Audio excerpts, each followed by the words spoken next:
ஆழ்வார் எம்பெருமானார் ஜீயர் திருவடிகளே சரணம். சரணம். ஜெய் பிரேமிகேந்திர சத்குருதேவ் பகவான் கி ஜெய். ராமானுஜா ராமானுஜா ராமானுஜா ராமானுஜா ராமானுஜா ராமானுஜா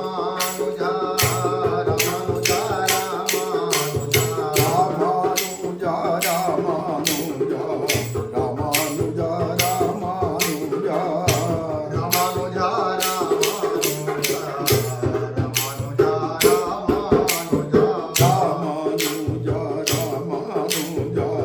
ராமானுஜா ராமானுஜா ராமானுஜா ராமானுஜா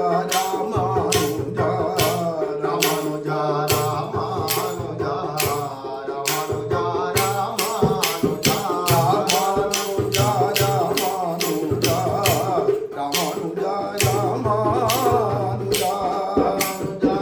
ராமானுஜா ராமானுஜா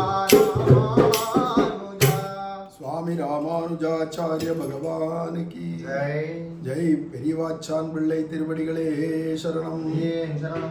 ஜெய் பிரேமிகேந்திர சத்குருதேவ் பகவான் கி ஸ்ரீசைலேச தயாபாத்திரம் தீபக்தியாதி குணார்ணவம் யதீந்திர பிரமணம் வந்தே ரம்யஜா மாதரம் முனிம் ஸ்ரீமத் கிருஷ்ண சமாஹ்வாய நமோ யாமுனசூனவே யத் கடாட்சைகலக்ஷாணாம் சுலப ஸ்ரீதர சதா வாழி எதிராசன் வாழி எதிராசன் வாழி எதிராசன் என வாழ்த்துவார் வாழி என வாழ்த்துவார் வாழி என வாழ்த்துவார் தாளினையில் தாழ்த்துவார் விண்ணோர் தலை மண்ணுயிர்கள் இங்கே மணவாள மாமுனிவன் பொன்னடியாம் செங்கமல போதுகளை உன்னிச் சிரத்தாலே தீண்டில் அமானவனும் நம்மை கரத்தாலே தீண்டல் கடன் கோலாகலதயா பாத்திரம் மாதுரி ரமணம் பிரபும் பக்த பிரியம் பிரேமிகேந்திரம் ரசிகாச்சாரியமாஸ்ரே ஆழ்வார் எம்பெருமானார் ஜீயர் திருவடிகளே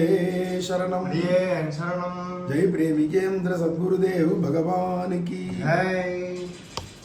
திவ்ய பிரபந்த வியாக்கியானங்கள்ல வரக்கூடியதான ஐதீகங்கள்ல இப்ப திருப்பாவையில் வர ஐதீகங்களை அனுபவிச்சுட்டு வரோம். அதுல அன்றி உலகம் அளந்தாய் அடிபோற்றி அப்படிங்கிற பாசுரத்தை நின் கையில் வேல் போற்றி அப்படிங்கிற இடத்துக்கு பகவானுக்கு பல்லாண்டு பாடின்னு வர போற்றி பாடி அந்த இடத்துல நின் கையில் வேல் போற்றிக்கு ஒரு ஐதீகம் அருளி செய்கிறார். நஞ்சியர் சொல்றதான ஒரு வார்த்தை, கதே ஜலே சேது பந்தம் தகப்பனாருக்கும் மகளுக்கும் பணி என்று ஜீயர் அருளி செய்வர் அப்படின்னு இங்க ஐதீகம். இது 3000 படியில் பெரியவாச்சான் பிள்ளையே வியாக்கியானத்தில் எடுக்கிற ஐதீகம். இது திருப்பாவையில் 24வது பாசுரம் அன்றி உலகம்.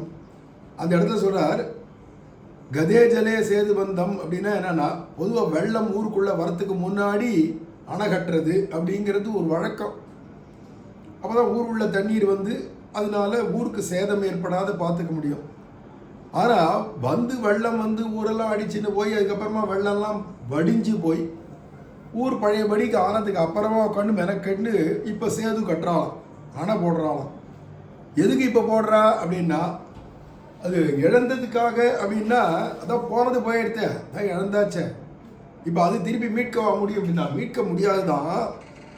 ஆனால் இழந்தது தான், மீட்க முடியாதுதான் அப்படின்னு இருந்தால் கூட, ஆனால் இதில் என்ன விசேஷம் அப்படின்னா, அடுத்த வர வெள்ளத்திலேயாவது காப்பாற்றப்படலாம் இல்லையா ஊர். அது மாதிரி அடுத்த வரதான வெள்ளத்தில் காப்பாற்றுறதுக்காக போன வெள்ளத்தை பார்த்துட்டு பயந்து இப்போ அணை போடுறது மாதிரி பகவானுடைய முந்தின அவதாரங்களில் ஏற்பட்ட ஆபத்துகள்லாம் வந்துட்டு போயிடுத்து. பகவான் சமாளிச்சுட்டு அந்த அவதாரத்தையும் பூர்த்தி பண்ணிட்டு வைகுண்டமே போய் சேர்ந்தாச்சுன்னாக்கா இப்போ போய் உட்காந்து பல்லாண்டுன்னு பாடுவானேன்னா, அன்னைக்கு நடந்ததை நினச்சிட்டு அடிவயிறு பிடிச்சிட்டு இன்னைக்கு பல்லாண்டு பாடுறோம்னா, இனிமே அடுத்தது அவதாரங்களில் இது பார்க்கடல் முதலிய ஸ்திதிகளில் பகவானுக்கு எந்த விதமான கஷ்டமோ ஆபத்தோ வந்துடக்கூடாது யாராலையும் அப்படிங்கிறதுக்காக இப்போ பல்லாண்டு பாடி வைக்கிறா. அப்படிங்கிறதுனால கதே ஜலே சேது பந்தம் அப்படிங்கிறது. இது பெரியாழ்வாருக்கும் இதுதான் கைங்கரியம், ஆண்டாளுக்கும் பொண்ணா இருக்கிறதாலே ஆண்டாளுக்கும் அதுதான் கைங்கரியம். பெரியாழ்வார் பெண் பிள்ளையாய் ஆண்டாள். பெரியாழ்வாருடைய பெண் பிள்ளை ஆண்டாளாக இருக்கிறதுனால பெரியாழ்வார் தான் குரு ஆச்சாரியர், பெரியாழ்வார் தான் தகப்பனார். எங்களுக்கு பரம்பரையே பல்லாண்டு பாடுறதுதான் எங்கள் பரம்பரை கைங்கரியமே அப்படின்னு வழி வழி ஆட்சை என்றோம் அப்படின்னு பல்லாண்டுலேயே சொல்கிறார். எந்தை தந்தை தந்ததன் மூத்தப்பன் ஏழ்படிகால் தொடங்கி அப்படின்னு பரம்பரையாக நாங்கள்லாம் பல்லாண்டு பாடுறவா. இந்த வடபத்திர சாய் அப்படின்னு சொல்லிச்சு. அது பரம்பரா கைங்கரியம், பரம்பராப்தமான கைங்கரியம் அப்படிங்கிறச்சு. இப்போ ஆண்டாளுக்கும் அதுதானே பணி, அதுதானே கைங்கரியம். அப்படிங்கிறதுனால தகப்பனாருக்கும் மகளுக்கும் பணி என்று ஜீயர் அருளி செய்வார். அதனால இனிமே வரக்கூடிய அவதாரங்கள்லையோ இல்லை அர்ச்சாவதாரத்திலேயோ அல்லது அந்தரியாமியா இருக்கிற பகவானுக்கோ அல்லது பார்க்கடல்ல இருக்கிற பகவானுக்கோ இந்த 4 ஸ்திதியிலையும் பகவானுக்கு எந்த விதமான ஆபத்தும் கஷ்டமும் வந்துடாது இருக்கிறதுக்காக இப்போ பல்லாண்டு பாடி வைக்கிறா அப்படின்னு. இப்போ இழந்த ஒரு அவதாரத்தில் வந்த ஆபத்துகளுக்கெல்லாம் இப்போ உட்காந்து பல்லாண்டு பாடுறான்னா இனிமே வரக்கூடிய ஆபத்து வராதையாவது இருக்குமே, அதுக்கு ஒரு அணை போட்டதாக இருக்கட்டுமே அப்படிங்கிறது போல இப்போ பாடுறா அப்படின்னு இங்கே சுவாமி நஞ்சியருடையதான ஐதீகம், வியாக்கியான ஐதீகம்.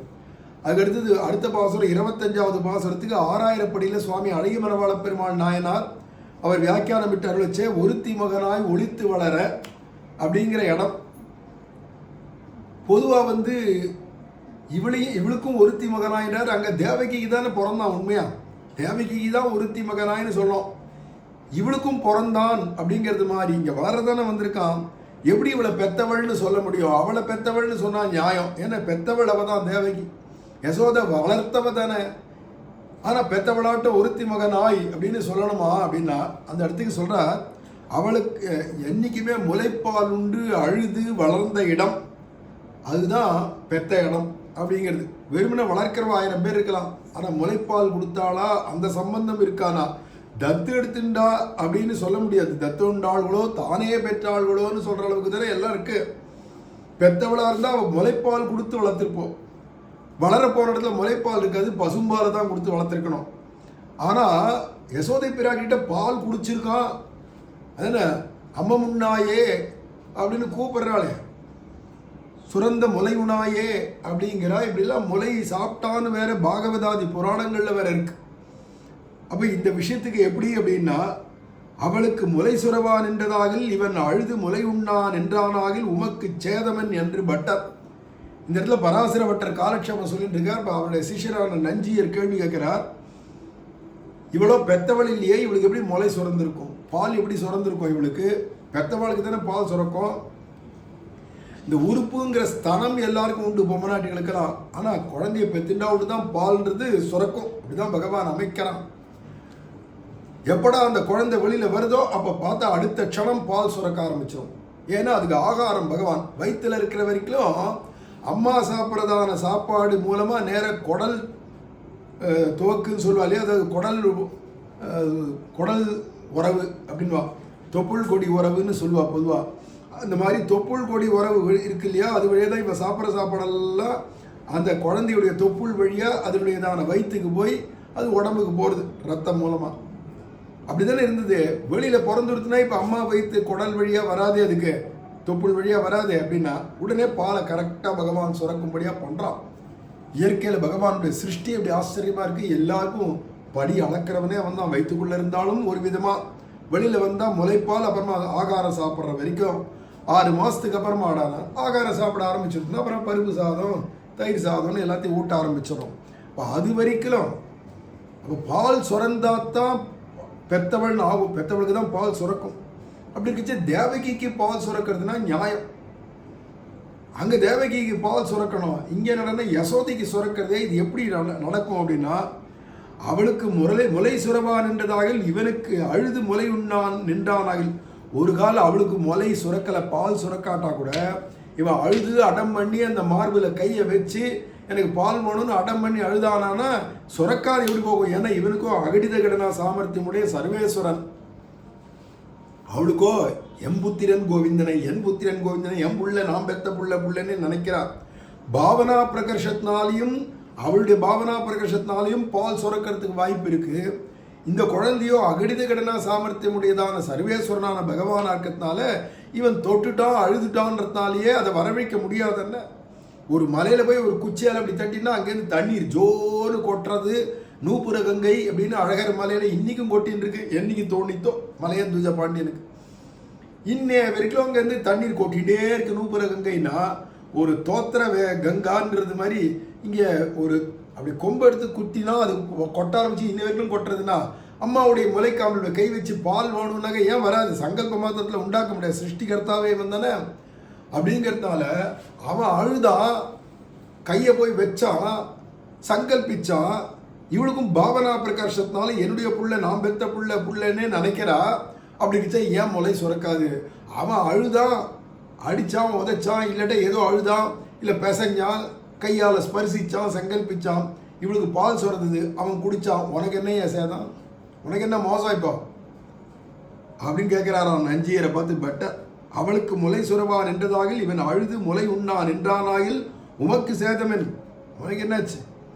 இல்லை, அதை அப்படியே அனுபவிக்க தெரியணும். ஏன்னா சாப்பிட்றவனோ பகவான், கொடுக்குறவளோ யசோத. அவள் பிரேமஸ்வரூபிணியாக இருக்கா, எல்லாத்துக்கு மேலே பாவனா பிரகர்ஷத்தில் இருக்கா. என் பிள்ளைன்னே நினைக்கிறான், நான் பெற்றதுன்னு தான் நினைக்கிறா. இவனோட நான் சர்வேஸ்வரன் இவளுக்கு அந்த பாக்கியத்தை கொடுக்கணும்னு சங்கல்பிச்சுட்டான். அப்புறம் ஏம்பா வராது, முளைப்பால் வராது, சுரக்காது, இவன் தான் குடிச்சிருக்க மாட்டான். அதனால பெரியாழ்வாருக்கே அந்த ரங்கமாக சொல்லுவா, அவர் ஆம்பளையா பிறந்திருந்தும் கூட அவருக்கு ஸ்தனம் உண்டாகி கிருஷ்ணன் வந்து அம்மா பாலுமான்னு கேட்கச்சே தன்னால் பால் சுரந்தது, இவன் குடித்தான். 10 பாசுரம் அம்ம முன்னத்துயிலாயில், 10 பாசுரம் அரவணையாயில், 10 பாசுரமும் முலை உணாயின்னு கூட்டு முளைப்பால் கொடுத்துருக்கான்றச்சே. அப்போ ஆம்பளையாக இருக்கிற சரீரத்துக்கே முளைப்பால் சுரக்குமானா எம்பெருமான் சங்கல்பத்தில் இவ பொம்மநாட்டியாகவே இருக்கிறவளுக்கு கர்ப்பவதியாக வேற இருந்திருக்கா. பிறந்த குழந்தை வேணா வேற இடத்துல போய் வளர்ந்ததே தவிர, ஆனால் இங்கே ஏன் சுரக்காது இவளுக்கும் அப்படிங்கிறத இங்கே விஷயத்தை சொல்கிறான். அப்பேற்பட்டதான நஞ்சியருடையதான இங்கே வியாக்கியானத்தில் இது ஐதீகத்தில் அவளுக்கு முளை சுரவான் என்றதாகில் இவன் அழுது முளை உண்ணான் என்றானாகில் உமக்கு சேதமன் அப்படின்னு பராசரப்பட்டர் சொல்கிறாராம். இந்த இடத்துக்கு ஒரு திருமகனாய் ஒளித்து வளரக்கு. இப்படியாக இந்த 2 ஐதீகங்களை இன்றைக்கி அனுபவித்தோம். மேலே யாம்பெரு சம்மானம்லேருந்து வரக்கூடிய ஐதீகங்களை மேலே அனுபவிக்கலாம். ஆழ்வார் எம்பெருமானார் ஜீயர் திருவடிகளே சரணம். ஜெய் பிரேமிகேந்திர சத்குருதேவ் பகவான் கி ராமானுஜாயதி ராமானுஜாயதி ராமானுஜாயதி ராமானுஜா.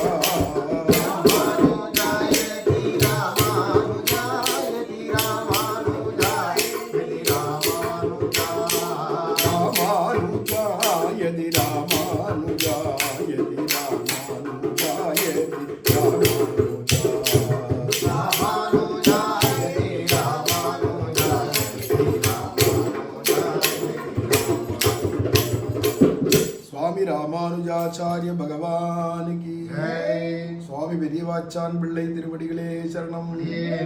ஜெய் பிரேமிகேந்திர சத்குருதேவ் பகவான் கி. ஸ்ரீமதே ராமானுஜாய நமஹ. ஸ்ரீமதே ராமானுஜாய நமஹ.